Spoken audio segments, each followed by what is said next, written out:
एक हंस दूसरे हंस को पानी में परेशान करता है और ऐसा प्रतीत होता है कि वह उसे पानी से बाहर भी पीछा कर रहा है। दोनों हंसों के बीच एक बड़ा मतभेद है। पहला हंस इन हंसों को डराना चाहता है क्योंकि वह इस क्षेत्र में अकेला रहना चाहता है। दूसरा हंस अपने बच्चों के साथ रहना चाहता है और वह बेफिक्र है। पहला हंस दूसरे हंस पर हमला करता है और दूसरा हंस पानी के भीतर गायब हो जाता है। एक हंस एक अन्य हंस पर हमला करता है और उसका पीछा करता है।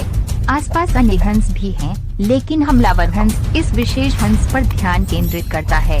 जब शिकार हंस पानी से बाहर निकलने की कोशिश करता है तो हमलावर उसका पीछा करता है और उसे मारने की कोशिश करता है।